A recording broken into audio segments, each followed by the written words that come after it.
വർധ ചുഴലിക്കാറ്റ് തമിഴ്നാട് തീരത്തെത്തി 150 കിലോമീറ്റർ വേഗതയിലാണ് ഇപ്പോൾ കാറ്റ് വീശുന്നത്. ആന്ധ്ര, തമിഴ്നാട്, പുതുച്ചേരി തീരങ്ങളിൽ അതീവ ജാഗ്രതാ നിർദ്ദേശം. കടുത്ത നാശനഷ്ടമുണ്ടാകുമെന്ന് കാലാവസ്ഥാ നിരീക്ഷണ കേന്ദ്രത്തിന്റെ മുന്നറിയിപ്പ്. ചെന്നൈ വിമാനത്താവളം അടച്ചു, ഗതാഗതം തടസ്സപ്പെട്ടു, പലയിടത്തും വൈദ്യുതി വിച്ഛേദിച്ചു. റിനു ശ്രീധർ ചേരുന്നു. റിനു, ചെന്നൈ നഗരം ഇപ്പോൾ പൂർണ്ണമായും സ്തംഭിച്ചിരിക്കുന്ന അവസ്ഥയിലാണ്. ഏറ്റവും പുതിയ വിശദാംശങ്ങൾ.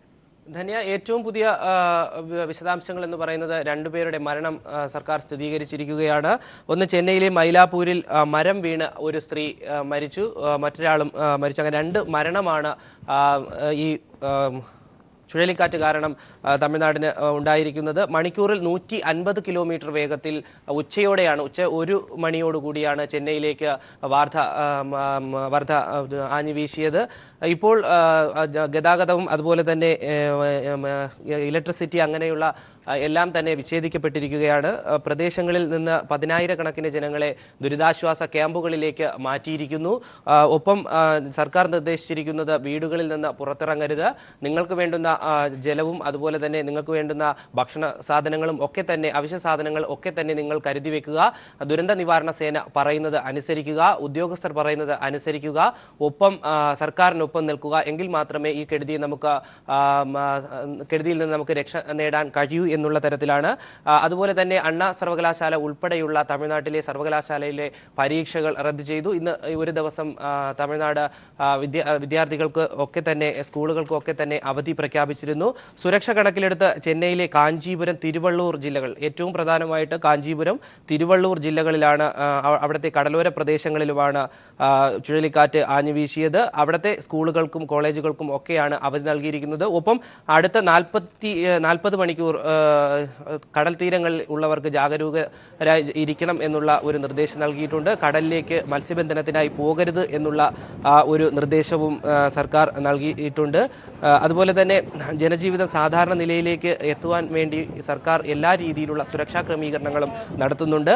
പല രീതികളിലും സഹായങ്ങൾ അഭ്യർത്ഥിച്ചിട്ടുണ്ട്. ദുരന്ത നിവാരണ സേനയെ വിന്യസിച്ചിട്ടുണ്ട്. വർധ ചുഴലിക്കാറ്റിനെ തുടർന്നുണ്ടായി സ്ഥിതിഗതികൾ നിരീക്ഷിക്കാൻ സംസ്ഥാന ദുരന്ത നിവാരണ അതോറിറ്റിയോട് പ്രഖ്യാപിച്ചിട്ടുണ്ട്.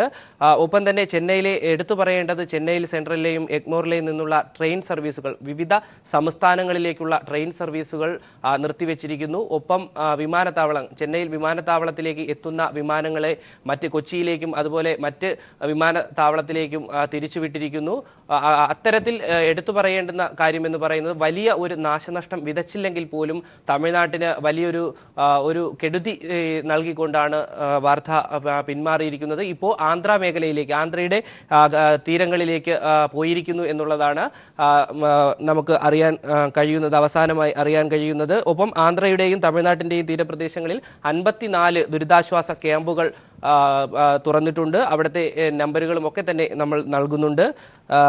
ട്രെയിൻ ഗതാഗതങ്ങൾ തടസ്സപ്പെട്ടതുപോലെ തന്നെ വ്യോമ ഗതാഗതവും ഒക്കെ തടസ്സപ്പെട്ടിരിക്കുന്നു. ഇത്തരത്തിൽ തമിഴ്നാടിന് വലിയൊരു നാശം വിതച്ചുകൊണ്ട് തന്നെയാണ് വാർത്ത മടങ്ങിയത് എന്ന് തന്നെ പറയേണ്ടിയിരിക്കുന്നു. ധന്യ.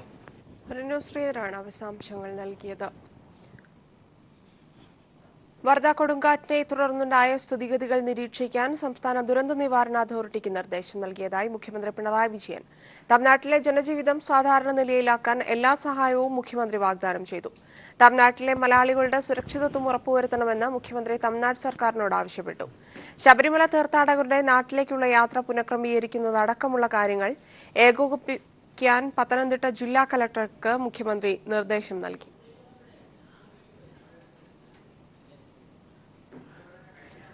ദില്ലി ഉൾപ്പെടെ ഉത്തരേന്ത്യൻ സംസ്ഥാനങ്ങളിൽ മൂടൽമഞ്ഞ് ശക്തമായി. കേരള എക്സ്പ്രസ് ഉൾപ്പെടെ മിക്ക ട്രെയിനുകളും വൈകിയാണ് ഓടിയത്.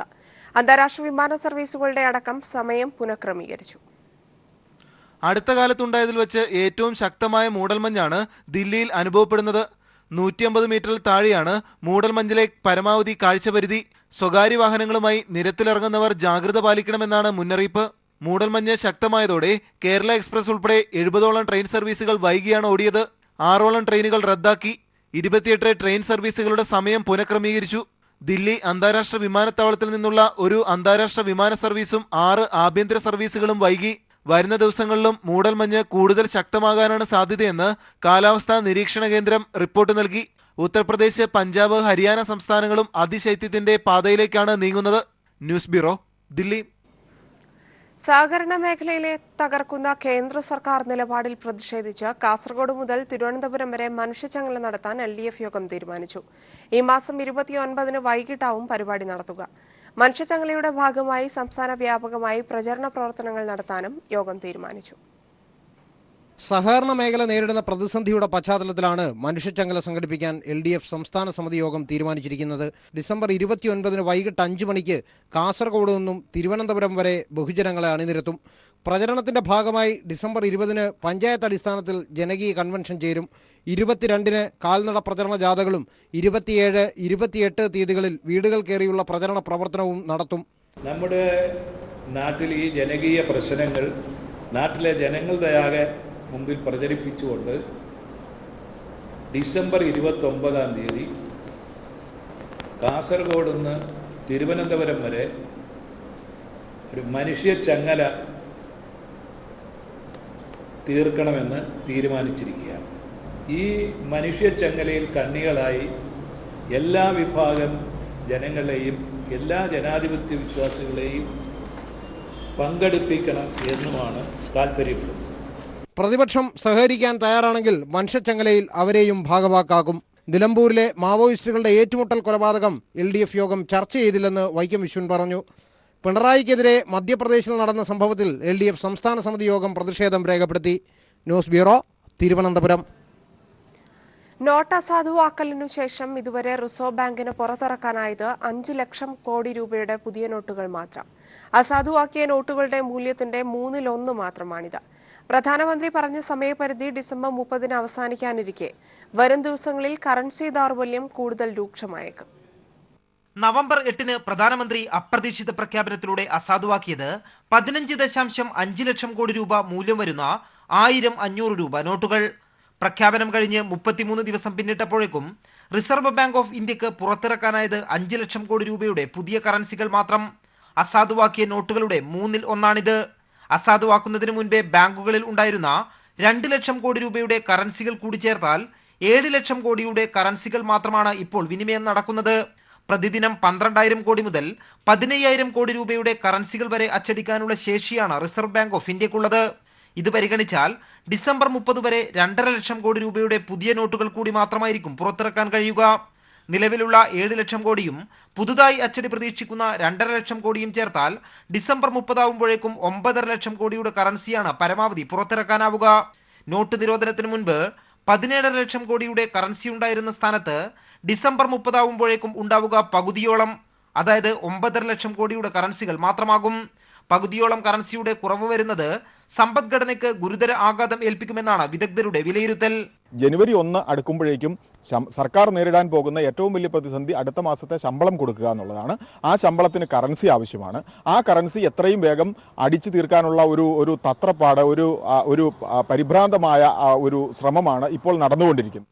ഡിസംബർ 30 ആകുമ്പോഴേക്കും എല്ലാ പ്രതിസന്ധിയും പരിഹരിക്കുമെന്നും പിന്നീട് മാറ്റം കണ്ടറിയാമെന്നുമാണ് പ്രധാനമന്ത്രിയുടെ ഉറപ്പ്. എന്നാൽ ആ മാറ്റം സമ്പദ്ഘടനയ്ക്ക് അനുകൂലമാകില്ല എന്നതിലേക്കാണ് നിലവിലെ കണക്കുകൾ വിരൽ ചൂണ്ടുന്നത്. ദില്ലിയിൽ നിന്നും M. സന്തോഷ്. ഭക്ഷ്യ എണ്ണ കയറ്റുമതിയുടെ മറവിൽ കൊച്ചിയിലെ വ്യവസായിയുടെ അക്കൗണ്ടിലേക്ക് ബൾഗേറിയയിൽ നിന്നെത്തിയ 55 കോടി രൂപ കണ്ടുകെട്ടാൻ എൻഫോഴ്സ്മെന്റ് ശുപാർശ. കൊച്ചി എളമക്കര സ്വദേശി ജോസ് ജോർജിന്റെ ഉടമസ്ഥതയിലുള്ള ട്രേഡ് ഇന്റർനാഷണൽ എന്ന കയറ്റുമതി കമ്പനിക്ക് ഇത്രയും വലിയ കയറ്റുമതി ഓർഡർ ലഭിച്ചത് സംശയകരമാണെന്നാണ് ആദായനികുതി വകുപ്പിന്റെ നിഗമനം. ഇക്കഴിഞ്ഞ ജൂലൈയിലാണ് കൊച്ചി എളമക്കര സ്വദേശി ജോസ് ജോർജിന്റെ വെല്ലിംഗ്ടൺ ഐലൻഡിലെ SBI ബ്രാഞ്ചിലെ അക്കൗണ്ടിലേക്ക് 55 കോടി രൂപ എത്തിയത്. ഇതിൽ 29.5 കോടി രൂപ ഇദ്ദേഹം ഭാര്യയുടെയും ബന്ധുക്കളുടെയും പേരിലേക്ക് മാറ്റുകയും ചെയ്തു. ഇടപാടിൽ സംശയം തോന്നിയ ബാങ്ക് അധികൃതർ കസ്റ്റംസിനെയും ആദായനികുതി വകുപ്പിനെയും വിവരമറിയിക്കുകയും ചെയ്തു. ഹാർബർ പോലീസ് കേസെടുത്ത് അന്വേഷണം തുടങ്ങുകയും ചെയ്തിരുന്നു. ഇതിനു പുറമെ കസ്റ്റംസും ആദായനികുതി വകുപ്പും അന്വേഷണം നടത്തി. വിവിധ അന്വേഷണ ഏജൻസികൾക്ക് ജോസ് ജോർജ് നൽകിയ വിശദീകരണം തൃപ്തികരമല്ലെന്ന് ചൂണ്ടിക്കാട്ടിയാണ് പണം താൽക്കാലികമായി കണ്ടുകെട്ടാൻ എൻഫോഴ്സ്മെന്റ് ഇപ്പോൾ നടപടി തുടങ്ങിയിരിക്കുന്നത്. ബൾഗേറിയയിലെ സ്വസ്ത ഡി എന്ന കമ്പനിക്കായി 10 ലക്ഷം മെട്രിക് ടൺ ഭക്ഷ്യ എണ്ണ കയറ്റുമതി ചെയ്തുവെന്നാണ് ജോസ് ജോർജിന്റെ അവകാശവാദം. എന്നാൽ ഇത് സംബന്ധിച്ച രേഖകൾ വ്യാജമാണെന്ന് കണ്ടെത്തിയിട്ടുണ്ട്. കൂടാതെ രേഖകളിൽ പറയുന്ന സ്വസ്ത ഡി കമ്പനി നിലവിലുണ്ടോ എന്ന കാര്യവും വിദേശകാര്യ മന്ത്രാലയത്തിന്റെ സഹായത്തോടെ ആദായനികുതി വകുപ്പ് അന്വേഷിക്കും. News bureau, Kochi. വാർത്തകളിലേക്ക്. സ്റ്റാർട്ടപ്പ് സംരംഭങ്ങൾക്കായി ഈ വർഷം 300 കോടി രൂപ സർക്കാർ വകയിരുത്തിയിട്ടുണ്ടെന്ന് മുഖ്യമന്ത്രി പിണറായി വിജയൻ. ചെറിയ സംസ്ഥാനമെന്ന നിലയിൽ കേരളം വലിയ തുകയാണ് സ്റ്റാർട്ടപ്പുകൾക്ക് വകയിരുത്തിയിട്ടുള്ളതെന്ന കാര്യത്തിൽ സംശയമില്ലെന്നും മുഖ്യമന്ത്രി പറഞ്ഞു. ഏതൊരു വിദ്യാർത്ഥിക്കും സാങ്കേതിക വിദ്യ അറിയാവുന്ന തരത്തിൽ IT മേഖലയിൽ വലിയ കുതിച്ചുചാട്ടമാണ് സംഭവിക്കുന്നത്. മാറ്റങ്ങൾ ക്രമാനുഗതമാകണമെന്നും തല്ലിപ്പഴിപ്പിച്ച് മാറ്റങ്ങൾ വരുത്താൻ ശ്രമിച്ചാൽ ഗുണമുണ്ടാവില്ലെന്നും പിണറായി പറഞ്ഞു. IBS സോഫ്റ്റ്വെയറിന്റെ കൊച്ചിയിലെ നിർദ്ദിഷ്ട ഓഫീസ് ക്യാമ്പസിന്റെ നിർമ്മാണോദ്ഘാടനം നിർവഹിക്കുകയായിരുന്നു മുഖ്യമന്ത്രി.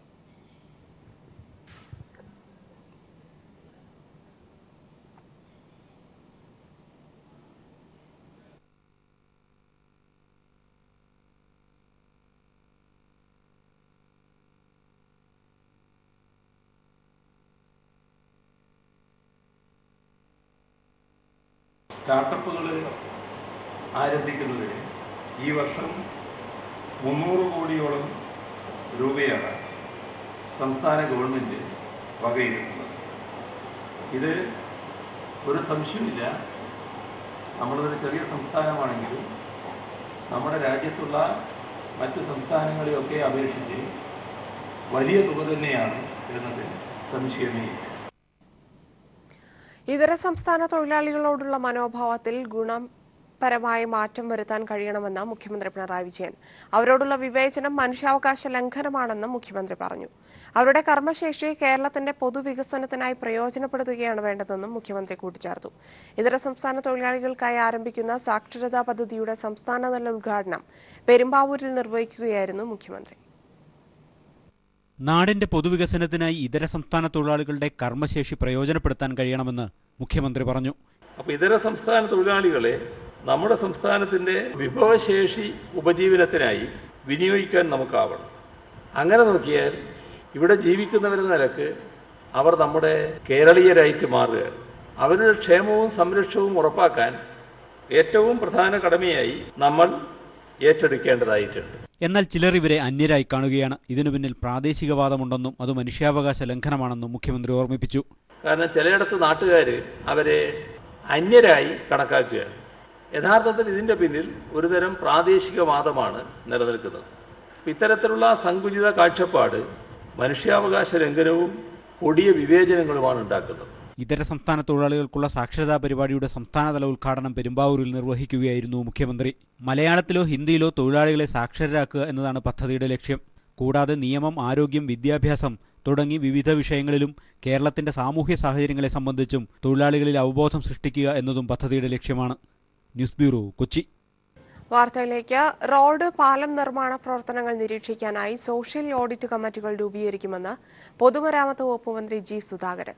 സംസ്ഥാന, ജില്ലാ, നിയമസഭാ മണ്ഡല തലങ്ങളിലെ കമ്മിറ്റികൾ രൂപീകരിക്കുന്നത് മുഖ്യമന്ത്രി പിണറായി വിജയനെ തടഞ്ഞ സംഭവത്തിൽ പ്രധാനമന്ത്രി മധ്യപ്രദേശ് മുഖ്യമന്ത്രിയെ ശാസിക്കണമെന്നും അദ്ദേഹത്തിന് ഭാരതീയ സംസ്കാരം അറിയില്ലെന്നും ജി സുധാകരൻ തിരുവനന്തപുരത്ത് പ്രതികരിച്ചു.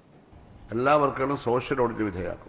സോഷ്യൽ ഓഡിറ്റിൽ എക്സ്പെർട്ടുകൾ ഉണ്ടാവും, എഞ്ചിനീയേഴ്സ് ഉണ്ടാവും. പക്ഷെ അവർ മാത്രമല്ല, പഞ്ചായത്ത് പ്രസിഡന്റ് കാണാം, ജില്ലാ പ്രസിഡന്റ് കാണാം, മുനിസിപ്പൽ ചെയർമാൻ കാണാം. അങ്ങനെയുള്ള ജനപ്രതിനിധികളും മറ്റ് എക്സ്പെർട്ടുകളും അടങ്ങുന്ന സോഷ്യൽ ഓഡിറ്റ്. ഇപ്പോൾ സ്റ്റേറ്റ് അടിസ്ഥാനത്തിലൊരു സോഷ്യൽ ഓഡിറ്റ് കമ്മിറ്റി ഉണ്ടാക്കാൻ പോവാണ്. അങ്ങനെ ഒരു സ്റ്റേറ്റിലൊരു കമ്മിറ്റി, ജില്ലയിലൊരു കമ്മിറ്റി, അസംബ്ലി മണ്ഡലം തോറും ഓരോ കമ്മിറ്റി. അപ്പോൾ ആ പരിശോധന വരുന്നതോടുകൂടി കുറേ കൂടി ജാഗ്രത വരും.